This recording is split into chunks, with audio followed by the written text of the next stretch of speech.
আসসালামু আলাইকুম। আমার ছেলের পঞ্চম জন্মদিন ছিল। আসলে জন্মদিন ঠিক না, ওর জন্মদিন আরও 2 দিন পরে ছিল।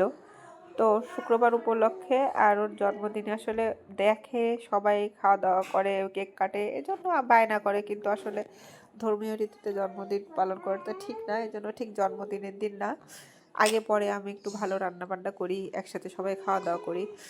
ওর বয়স যখন 4 বছর, সে পর্যন্ত আমি দেখা যাচ্ছে একটা এতিমখানা ছিল, সেখানে রান্না করে দিতাম একাই। এখানে আসার পর আর দেওয়া হয়নি। এটা হচ্ছে নারকেল বাটা। তো আমি এটা ব্লেন্ড করে নিয়েছি, পাটায় বাটি নাই। নারকেলটা ব্লেন্ড করে নিয়ে রাজহাঁসের মাংস রান্না করছি। মশলা টশলা সব কিছুই দেখেছেন যে কষিয়ে নিয়েছি, মাংসের সব মশলা কষিয়ে নিয়ে রাজহাঁসের মাংস দিয়ে তারপরে কষানোর শেষ মুহূর্তে মশলাটা ভালোভাবে কষিয়ে নিয়ে মাংস দিয়ে আরেকটু কষিয়ে নিয়ে এরপরে দিয়ে দিয়েছি এই হচ্ছে নারকেল, যেটা ব্লেন্ড করে রেখেছি, কেউ বেটেও দিতে পারে, ওইটা দিয়ে ভালো করে নেড়ে প্রেশার কুকারে আমি হালকা আঁচে বসিয়ে রাখবো। এটাতে আমি আলাদা কোনো পানি অ্যাড করি নাই। যদি একটু শক্ত থাকে সেক্ষেত্রে কেউ দিতে পারে পানি অ্যাড করে।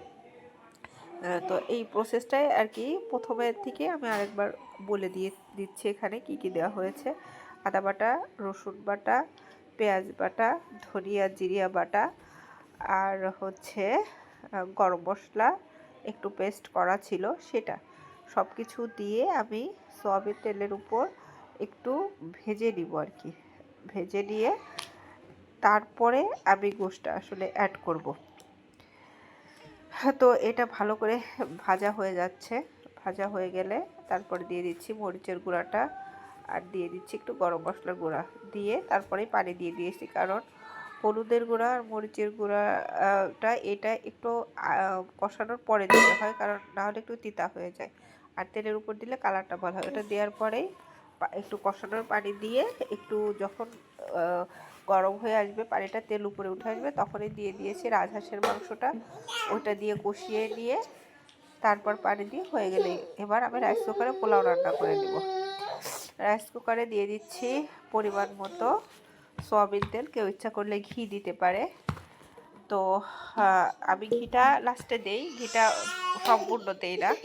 আর তারপর দিয়ে দিচ্ছি গরম মশলা ছেঁচে রাখা, এলাচ, দারচিনিটা ছেঁচে রাখা, ওটা দিয়ে লবণ দিয়ে চালটা রাইস কুকারে একটু ভেজে নিতে হবে। আর রাইস কুকারে ভাজার সময় অবশ্যই কাঠের খুন্তি অথবা প্লাস্টিকের স্প্যাচুলা ব্যবহার করতে হবে, তা না হলে বৈদ্যুতিক সার্কিটের সমস্যা হতে পারে। এটা ভাজার সময় ওয়ার্মে চলে আসবে। ওয়ার্মে চলে আসলে এটা পানি দেওয়ার পরে আবার কুকে উঠাই দিতে হবে। কুকে উঠায় না দিলে কিন্তু রান্নাটা হবে না, এটা একটু খেয়াল রাখতে হবে যে কুকে উঠাই দিতে হবে ওয়ার্মের থেকে। তারপর ঢেকে দিয়ে কুকে উঠাই দিয়ে রেখে দিলাম। আর